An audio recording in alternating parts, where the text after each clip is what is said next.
We're going to do a video entitled The Emmanuel Harmon Farm, and this is going to be part one. Now, Emmanuel Harmon was born in 1818. He purchased a farm, and this farm sat at this location here, which is 165 Old Mill Road. He purchased the farm in 1857, and it was occupied by members of his family during the battle in 1863. He died in 1876 of Bright's disease of the kidney, which is also known as alcoholism. Now, in the farm during the battle was Amelia Evelyn Harmon, who was born in December of 1846, Rachel Harmon, an aunt, born in 1828, and David W. Feinfrock, who was an uncle, born in 1810. Again, the farm sat here in this location here, and behind this house would have been the farm and the barn.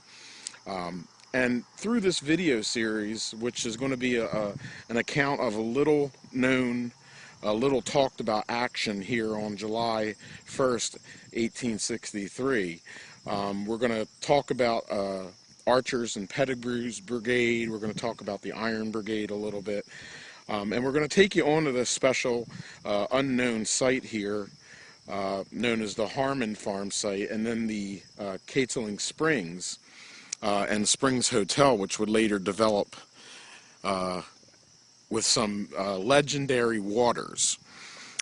So we're going to make this in several parts, and then we're going to talk about the farm that existed here in another part, where on July 1st, 1863, it was set on fire and burned to the ground. This has been the Emmanuel Harmon Farm, Part 1. It's going to be the Emmanuel Harmon Farm, Part 1B. In Part 1, we talked a little bit about Emmanuel Harmon, where his home was located here on his farm, and the persons that were inhabiting the farmhouse during the Battle of Gettysburg on July 1st, 1863. And as we'll see later, the farm was burned to the ground, set to the torch by Confederate troops here as they passed by. But the Harmon Farm property for so long has been a little unknown, untold story because of later development of the land. And so in Part 1B, I just kind of want to point out and make this a point of reference video. First, the Emmanuel Harmon Farm the house and the barn sat right beyond where the house is, where my finger. We looked at it from the front side. This is from the backyard or the farm area. Over in the distance to our left, beyond the trees, on the other side of Willoughby Run would have been the John Herbst Farm, which his property basically ran on the east side, or the Gettysburg side of Willoughby Run. And of course the Harmon property ran all along here on the west side of Willoughby Run. After the battle, there was a famous hotel called the Springs Hotel that was built just in the distance there, and then later on a country club and golf course. And that golf course was here until just a few years ago. Finally, the land was retained again by the National Park Service. But before it was, the golf course and country club sprang up a road called Country Club Road, which is bounded to our west. And all the homes that are along Country Club Road were some of the country club homes that were built here on the country club for members to purchase and have easy access to the country club. Of course, Willoughby Run is in here in the distance over here. And just on the other side of Willoughby Run on the Herbst property is a woods that's had several names. One name is Herbst Woods. Another name is McPherson's Woods because of its location near the McPherson barn. And then in more recent times, Reynolds Woods, because it was the spot in the area where Commanding General John Fulton Reynolds was killed around 10:15 to 10:40 a.m. on July 1st, 1863. And you can go back and watch my video series, Forward, for God's Sake Forward, John F. Reynolds at Gettysburg, for more information on John Reynolds. But from a 360-degree panorama, this would have been the back side of the house and the barn of Emmanuel Harmon, In the distance over here would have been John Herbst just across Willoughby Run. Willoughby Run running along the woods line here. And then, of course, here to our north would be the Chambersburg Pike, the current site of the Country Club. And then, of course, the westbound side would be the Country Club Homes and Country Club Lane. This has been Part 1B of the Emmanuel Harmon Farm series of videos. Okay, this is going to be the Emmanuel Harmon Farm Part 2, Archer's Advance. Now, on the morning of July 1st, 1863, Federal cavalry under John Buford, advancing from the direction in front of us, came by this area here, and of course the Emmanuel Harmon Farm, which we're standing on, the home being here to the south just a distance. Federal cavalry advanced in this direction here on the Harmon Farm to engage Confederate infantry under General James J. Archer. Now, James J. Archer had with him the 7th Tennessee, which was posted along the Chambersburg Pike in this direction. Next to them would have been the 14th Tennessee. Where we're standing here today, advancing toward the camera, would have been the 13th Alabama, and then just to their right would have been the 1st Tennessee. All advancing in this direction. Now, Lieutenant John H. Califf's Union Battery sat over by the Edward McPherson barn behind the woods in this direction. And that battery, which was positioned on McPherson's Ridge, opened fire on Archer's men advancing from the west. Now, Archer deployed his brigade toward Gettysburg in the following order. Again, he had the 7th Tennessee. He had the 14th Tennessee. Here, where we stand, would have been the 13th Alabama, and then the 1st Tennessee. He also had a skirmish line, which was the 5th Alabama, which would have been in front of where we're standing now. And then he also had a detachment of men of the 13th Alabama. And this was the initial advance of Archer's brigade here on the Emmanuel Harmon Farm. This has been the Emmanuel Harmon Farm, Part 2, Archer's Advance. I am standing here on the banks of Willoughby Run, and this is going to be the Emmanuel Harmon Farm, Archer's Brigade at Willoughby Creek, which will be Part 3 in our Emmanuel Harmon Farm. As Archer's Brigade advanced toward the camera, they halted here at Willoughby Run, where I'm standing here. They halted here and reformed. Then, with a loud cheer and a rush, they moved forward in the direction the camera is now facing and slammed into General Solomon Meredith's Iron Brigade. Now, not long after this assault here, the 19th Indiana and the 24th Michigan pushed Archer's brigade back across Willoughby Run to the ground that they originally came from. But they pushed them back on the Confederate right flank in this direction, which was currently being held by the 1st Tennessee. Now, Meredith's brigade, coming from this direction, headed across Willoughby Run here to the west, was in the position left to right, the 24th Michigan. Next to the 24th Michigan was the 19th Indiana, then the 7th Wisconsin, and then the 2nd Wisconsin, and then they had a detachment of Lysander Cutler's brigade, which was the 84th New York and the 95th New York along the Chambersburg Pike. Now, before crossing back across Willoughby Run, many soldiers from the 1st Tennessee and the 13th Alabama were unable to escape to the run, with the run rather to their rear, and they were forced to surrender in the ground just here where the camera is facing now. This has been the Emmanuel Harmon Farm, and the battle took place on July 1st, 1863, Archer's Brigade at Willoughby Creek, Part 3. Base of this tree here on the Emmanuel Harmon Farm and this is going to be the Emmanuel Harmon Farm Part 4, the capture of James J. Archer. Now it is near this tree here where on the morning of July 1st, 1863, while fighting on the Emmanuel Harmon Farm, that James J. Archer, leading Archer's brigade, was forced back across Willoughby Run as the Iron Brigade slammed into him.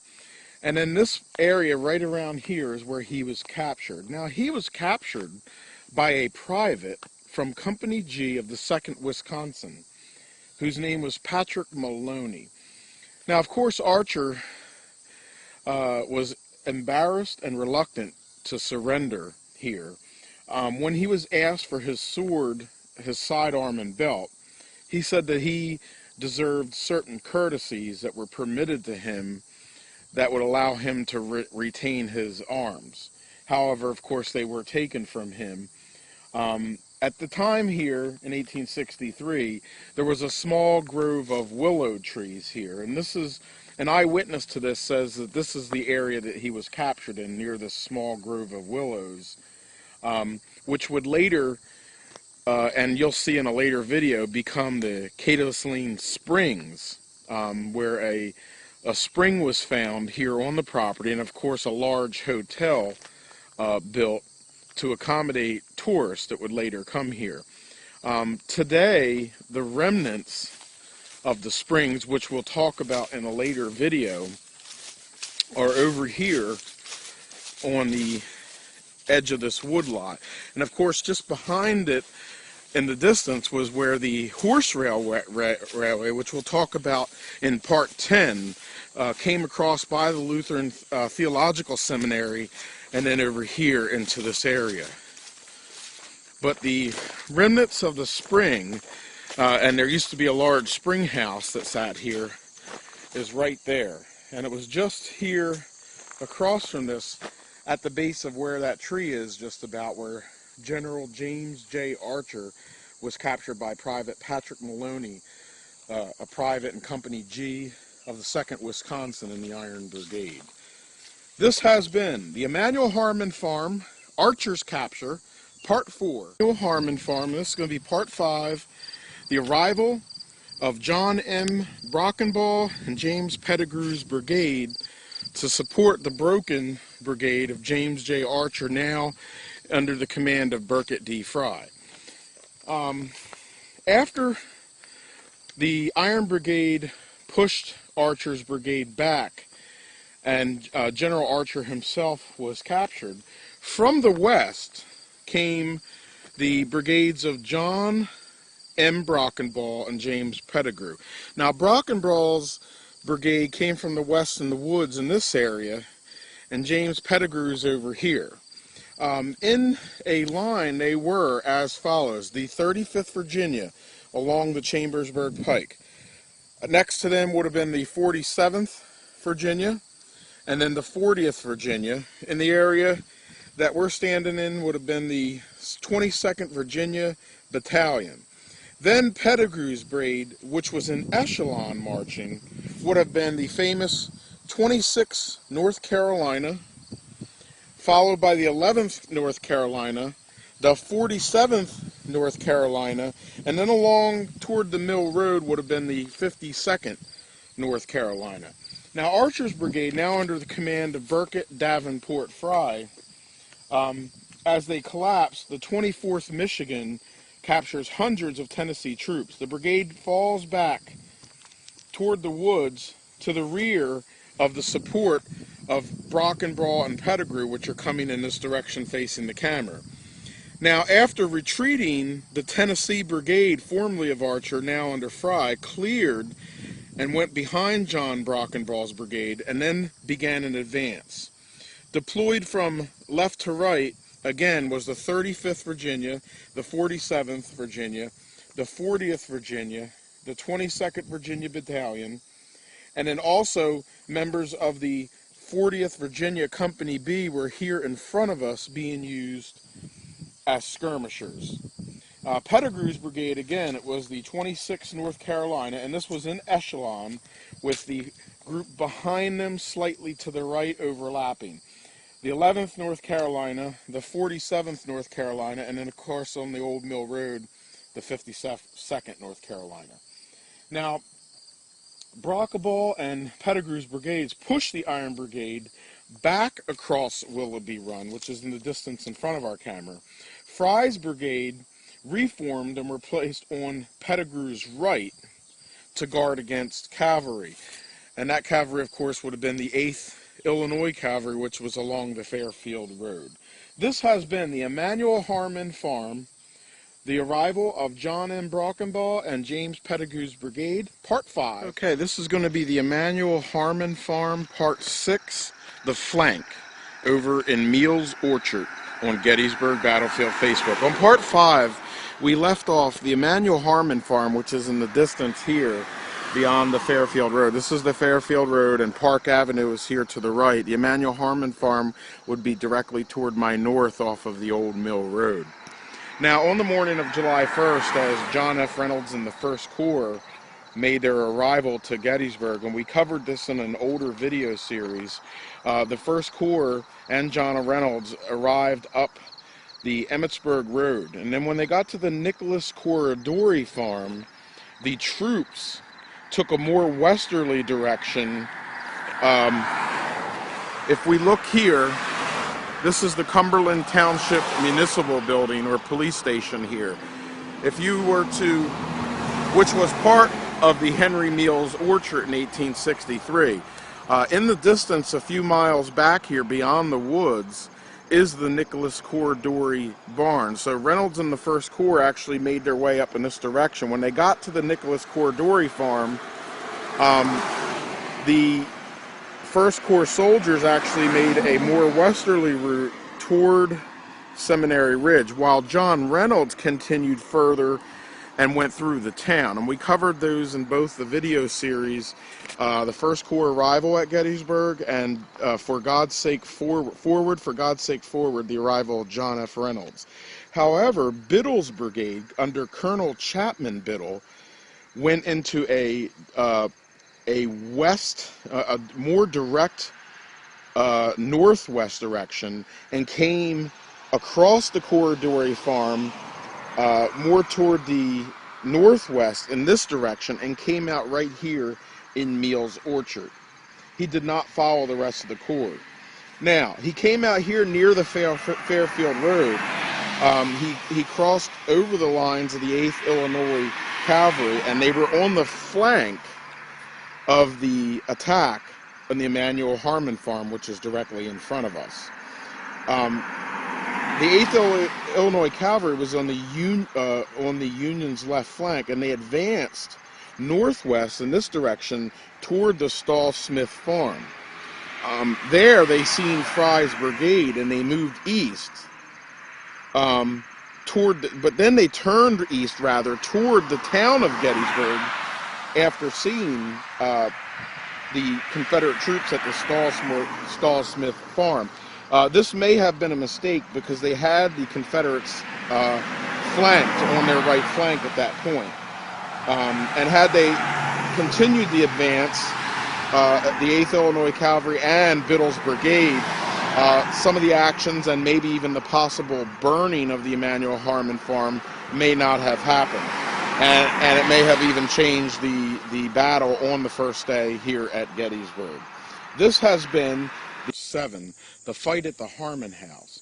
Now, sharpshooters from Pettegrew's division had taken a position inside of the Emmanuel Harmon House and barn. And they began to kill and wound many of the men from Colonel Chapman Biddle's brigade. Now, General Wadsworth, who was taking notice of this, he wrote up to Colonel Theodore B. Gates, who was in command of the 20th New York State Militia, and he directed him to send a company to take the Harmon House. Now, Theodore Gates and the 20th New York Militia was here on the John Herbst property,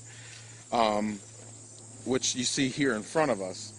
And he sent Captain Ambrose N. Baldwin and Company K of the 20th New York State Militia in this direction in front of our camera, crossing Willoughby Run here in the distance and heading directly toward the Emmanuel Harmon house, which then had been taken over by the Confederate sharpshooters.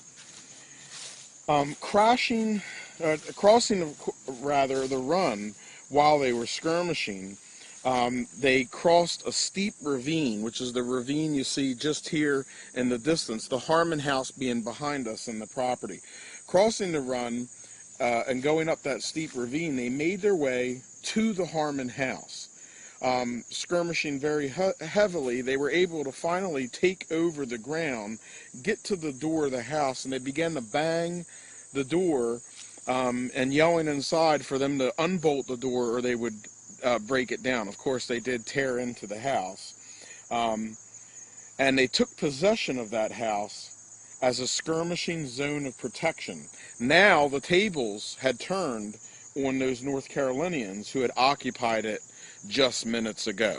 This has been the Emmanuel Harmon Farm, Part 7, The Fight at the Harmon House, here on the banks of Willoughby Run at the John Herbst Farm. In here on Country Club Road, directly in front of us here in the distance where the stop sign is the old Mill Road, and then in this direction would be Route 30.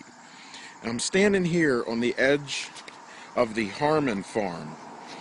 In Part 7 we had talked about how the members of the 80th New York State Militia had sent 2 companies out, and some men were able to take over the Harmon house and use it as sharpshooters, driving Confederates back into this position.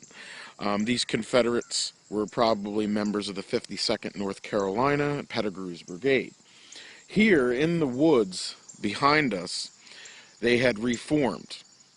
To our north, Brockenbrough's division led off the attack, the final attack here on the Harmon Farm. And the attack started to our north with Brockenbrough's brigade, and also standing here just a few moments later would be the 52nd North Carolina, where I'm standing now. Now, Colonel James K. Marshall was the colonel of the 52nd North Carolina. He was positioned just along the Mill Road, right over here, directly west of the Harmon Farm.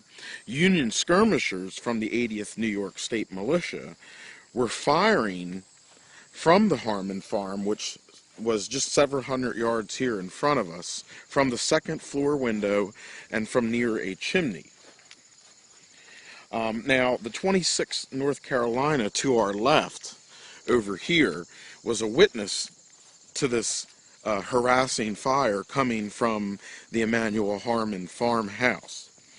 In fact, they said that the regiments were annoyed by the sharpshooting that were in a old, large farmhouse, stone farmhouse, to our right, and that's coming from the 26th North Carolina here. Now, these skirmishers that were from the New York State Militia continued to fire from the second-story window of the house, some of the outbuildings, and near the chimney. And Colonel Burgwin of the 26th North Carolina ordered a man who was a great shot within the regiment to take them down. The volunteer that volunteered was a man named Lieutenant J.A. Lowe of Company G. He volunteered. And what Lowe did was he took a route very close to where we're walking now, along an old fence, and he began crawling on the ground along this fence until he came into sight of the Harmon house and the property. He then was able to observe what was going on, and he seen several men on the second story of this house and near the chimney that were firing amongst these regiments of this North Carolina Brigade. And the witnesses says that after a few minutes he was able to silence them. Most likely meaning he picked them off, he killed them.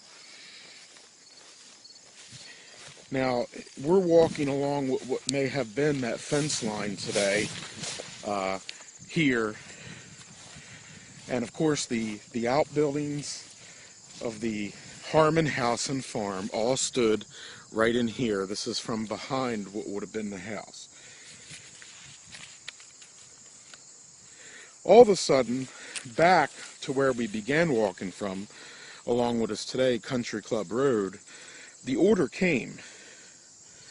The attacks began. Brockenbrough to the left or the north began forward with his Virginia Brigade, followed by the brigade in which the 52nd North Carolina was a part of, Pettegrew's North Carolina Brigade. The order went out. Attention, brigade, forward, march. And the march began. As the men began marching, as we are walking forward today, the 52nd North Carolina approached the Harmon house. And as they approached the house here, Company E surrounded the house and the buildings and began to set fire to the outbuildings. At this point, when the fire began to sweep over these outbuildings, the New Yorkers withdrew from the house. Now, Colonel Marshall, James K. Marshall, the 52nd, then ordered the house to be burned to prevent further use as a sharpshooter's nest. As the men approached in the house, Amelia Harmon and Rachel Feinfrock, her aunt, were inside the house and were trying to extinguish the flames to their home. And the house, the barn, and the wash house, which were now all aflame, and there was black smoke pouring high into the sky above this house. This has been Part 8 of the Emmanuel Harmon Farm, the firing of the farm. This is the Emmanuel Harmon Farm, Part 9, the advance toward Willoughby Run. As the farm barn outbuildings were in flames, the 52nd North Carolina, Pettegrew's Brigade, and Brockenbrough's Brigade to the left or north began forward here toward Willoughby Run. On the right, the 8th Illinois Cavalry continued to harass these brigades, and Company B of the 52nd North Carolina was sent out to deal with the 8th Illinois. Now, as Brockenbrough and Pettegrew's brigades crossed the Harmon Farm here eastward, Scales and Perrin's brigade filed in behind them in support. To the south, over here, behind the burning Harmon Farm, Archer's Fry's brigade and Lane's brigade covered the Fairfield Road. Now, all these brigades eventually would go forward here in the distance and cross Willoughby Run into the John Herbst Farm and Woods, and where they would crash right into Biddle's Brigade and, of course, the 121st Pennsylvania over there on Seminary Ridge, and thus would end the fight on the Harmon Farm, because not again would the Confederates cross Willoughby Run again until July 4th during their retreat. This has been the Emmanuel Harmon Farm, the final advance across the Harmon Farm after the burning of the buildings. Here, Part 9, the Emmanuel Harmon Farm video series, Part 10. The Horse Railway, or the Gettysburg Springs Railway, on Gettysburg Battlefield Facebook. And we're looking at the ground here on the western end of the Gettysburg Springs Railway, also known as the Horse Railway. Now, this was a railway wagon road bed that had its beginnings in 1867, 1868, and 1869 as the Kaling Springs and the Springs Hotel, which in the distance, just beyond the tree line there in front of us, was built. And it was a way for early tourists just after the battle to go to the springs and drink from the miracle waters that were there. And there once sat a railroad cut railway bed in a wagon road right here where we're looking at today. Here just in the center of the camera you can see what looks like truck tracks. And then you can see a do not enter sign. That is the old Stone Avenue, which comes out here to Reynolds Woods today. And the horse railway actually started up in town near the Lincoln train station, went down toward the square, west on what is today Chambersburg Street, West 30. And then when it got to where today Springs Avenue is the original remnant of the roadbed of the Gettysburg Horse Railway, or the Gettysburg Springs Railway. And Springs Avenue led right up here toward the Lutheran Theological Seminary, which you can see there in the front of us. It passed just by the side of the seminary and along today where this road comes right by here, and then went right across just to the left of where John F. Reynolds was killed. Down near the 19th Indiana Monument, it crossed Willoughby Run, and some of the stones from the original bridge still sit there at the banks of Willoughby Run. And then it crossed Willoughby Run right by the spring and then into a little circle by the hotel. So this has been the Old Horse Railroad as part of our Emmanuel Harmon Farm video series, Part 10. Okay, I am standing here on the Emmanuel Harmon Farm, and this is going to be the Emmanuel Harmon Farm, Part 11, Catalpa Springs and the Springs Hotel. Now, after the destruction of Emmanuel Harmon's farm, his future was in doubt. His house lied in burned ruins on his farmland. And he was receiving no reimbursement from the government for his farm being destroyed by the Battle of Gettysburg. The only thing left that he had was this property here that was known as his farm, and this spring that we see in front of us. And on October 10th, 1865, his fortunes would forever change. Professor Alfred M. Mayer of Pennsylvania College, which today is Gettysburg College, examined the water from this spring and found it to have some exceptional qualities to the water. It contained a lot of curative minerals like lime, phosphate, chloride, magnesium, iron, silica. And in December of that year, Harmon sent a sample of the spring water to Dr. Robert K. Stone. Now, Dr. Robert K. Stone was the past and former physician of President Abraham Lincoln before he was assassinated. And Dr. Stone found these waters also to have special curative qualities, and he equaled them to the Viceny Springs in France. Now, on January the 6th, 1866, the spring made national headlines when a Washington paper printed a story about miracle water that was coming from it. On April 24th of 1866, the Gettysburg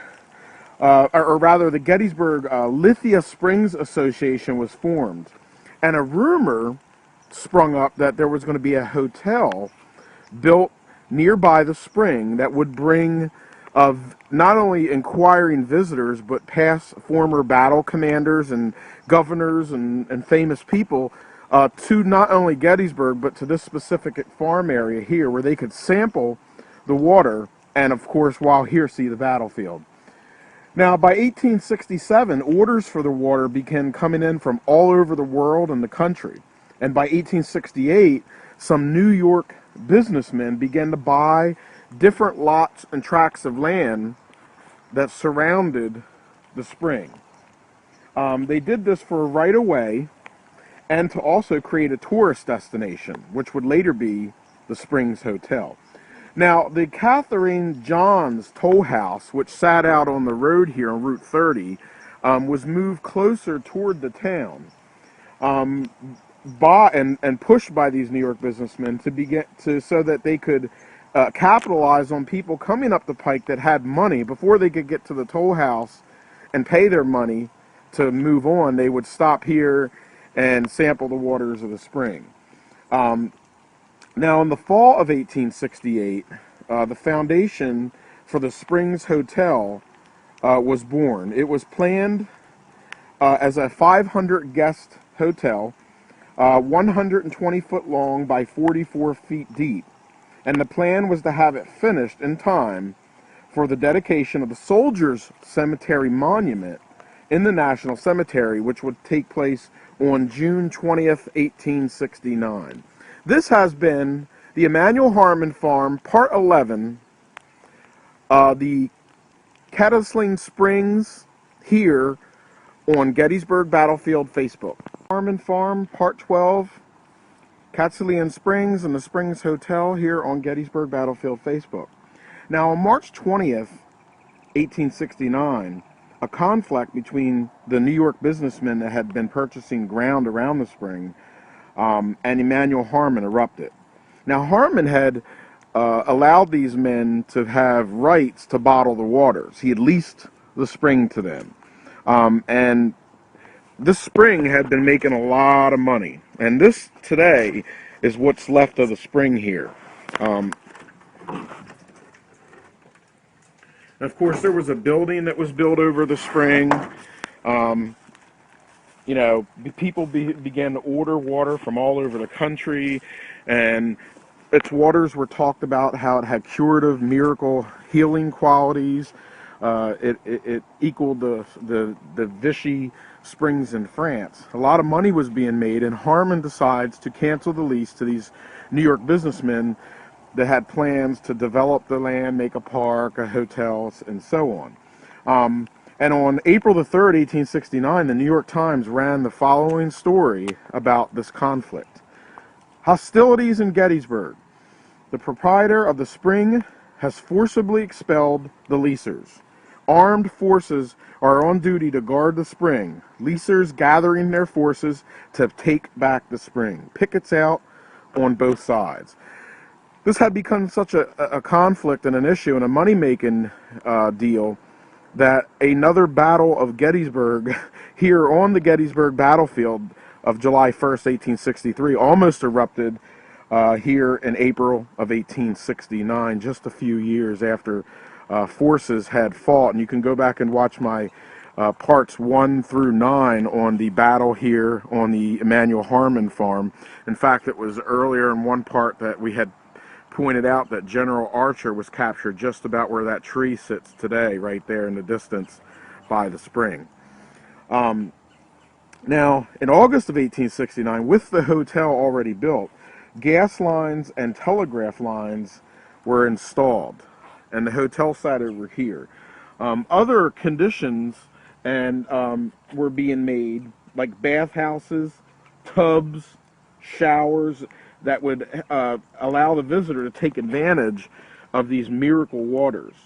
Some of the early visitors were Solomon Meredith of the Iron Brigade, George Gordon Meade, the overall federal commander here at Gettysburg, Lucius Fairchild of the 2nd Wisconsin, Oliver Martin, member of the Indiana Cavalry, and of course on August the 25th, 1869, a great ball was held at the Springs Hotel, and among the guests were former generals and brigadier generals Geary, Baxter, Howe, Shaler, Greene, Graham, Meredith, Slocum, Robinson, Newton, and von Steinwehr. Other things that were here were billiards, a bowling alley, and a recreation park. This has been the Emmanuel Harmon Farm, Part 12, the Cateslean Springs and the Springs Hotel. Harmon Farm, Part 13 on Gettysburg Battlefield Facebook. And where I'm standing now, in front of us, this little patch of weedy high ground was once the site of the Springs Hotel. This is where the foundation of the hotel was. And the era of the Springs Hotel itself, from around 1910 through 1917, came and went, and the hotel went into disrepair. The boarding around the outside began to fall apart, and the inside began to crack and deteriorate and fail. And really its last glory moment was in July of 1913, and just preceding that, when the town of Gettysburg got ready for the 50th anniversary of the Battle of Gettysburg. And a lot of the Union Harmon Farm, Part 13A, the Springs Hotel Bridge, here on Gettysburg Battlefield Facebook. And I'm standing here on the banks of Willoughby Run, actually on the Emmanuel Harmony side of the farm. Over in the distance across the run would be the woods in which Reynolds was killed. When the Springs Hotel came into being, a bridge was made here at this point to cross Willoughby Run and then head toward the Catalpa Springs as well as the Springs Hotel. And today, the remnants, the foundation stones for that bridge is all that remains. And here, what we're looking up in front of us here is on the eastern side, and then of course this is the foundation on the western side of the bridge as well. And again, this bridge was used by the horse railway and other carriages and horseback to get people from one side of the battlefield on the eastern side across onto the new Springs Hotel and the Emmanuel Harmon Farm property. And again, of course, the bridge was later in a state of disrepair and was taken down, and this is all that remains of it that's left today. This is the foundation of the Springs Hotel bridge here near Catalpa Spring. This has been the Emmanuel Harmon Farm, Part 13A, 14. And Part 13A, we took a detour after talking about the Spring Hotel, which sat over there where that hill is today. We took a walk over to the bridge that led from the east to the west side of the hotel. And in front of us you can see the Catalpa Spring. Just beyond it in the distance is Willoughby Run. You can see the McPherson barn through the trees here in the woods. The horse railway crossed the bridge and then led in this direction by the spring and then up to the hotel. Now, the spring remained ablaze with action, but the hotel ruins laid in a field for years over here. Finally, in 1935, it was announced that the Catalpa Spring would reopen and now be owned by a man named Clyde Berger, who was a local businessman. Now, Berger had a new idea, and he would open up the Berger's Bottling Works. And the building that's the Berger's Bottling Works, is over here in the distance. He would build a new state-of-the-art stone building, complete with copper pipes leading from the spring over to the bottling works. The old hotel ruins, of course, which are over here, were cleaned up. New roads were built. The ground was completely covered so that it could no longer be recognized of that of the Springs Hotel, and they built new roads. And back here in the stone building, new bottle washing machines were installed. Also, Berger had gotten very business savvy, and he decided to drop the price of bottled water to 25 cents a gallon. Other plans to landscape the 43 acres once known as the Spring Hotel property, were to add tennis courts, a 9-hole golf course. But between 1936 and 1940, Berger's attempt to get the public interest in this area again floundered, and finally in 1947 he sold the bottling works in the area that had the spring to a group of Gettysburg businessmen who decided to build a golf course slash country club, which would later be known as the Gettysburg Country Club. And we'll take that over on part 15. This has been the Emmanuel Harmon Farm, part 14, or part 15. Now, the Gettysburg Development Corporation in 1947 took over the property, and they built the Gettysburg Country Club.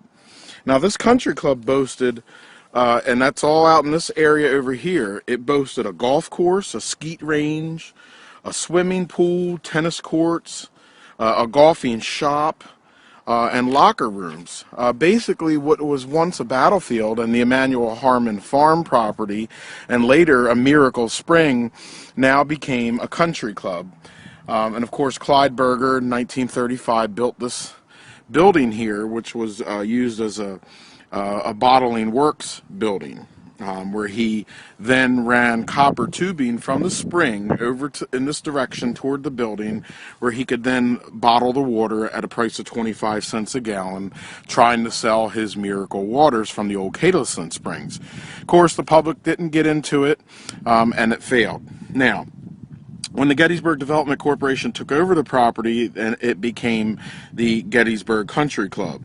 Now, of course, the hotel foundation was covered over by sand traps and golfing greens, and then houses were built surrounding the property. If you go on Country Club Lane today, all the way around, all the way down the Country Club Lane and then over to Old Mill Road, all these houses were built here as houses for the new country club, including that site where Emmanuel Harmon's farm burnt down on July 1st, 1863, when it was destroyed by fire. One last thing about the country club. The country club, started in 1947 into the new century, and then finally in 2011 was back in the hands of the National Park Service, and I'm sure there's plans in the near future to try to restore the ground as best as possible to its wartime appearance, and put interpretive markers and rid itself of some of the old country club golf course look to it. But on April the 2nd, 1955, a man arrived here to golf on the course that would change the history of this ground once again forever. His name, President Dwight D. Eisenhower. At 1:30 in the afternoon on April 2nd, 1955, he started here in this area at the putting green, and he took a few practice shots, and then immediately got onto the golf course and teed off without even a warm-up. And over the next 4 years, he was a regular at the Gettysburg Country Club.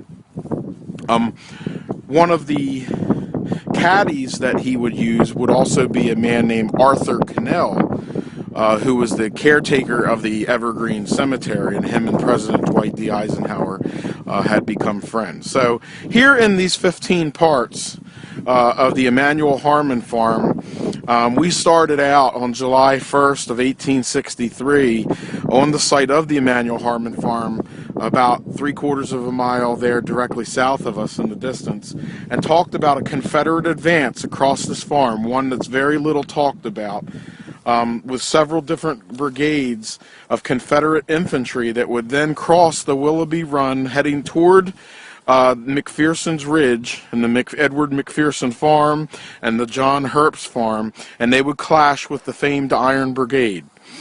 We also talked about how the farm itself, the Emmanuel Harmon Farm, was set afire and burned to the ground, and went through the Battle of Gettysburg, July 1st, 2nd, and 3rd of 1863.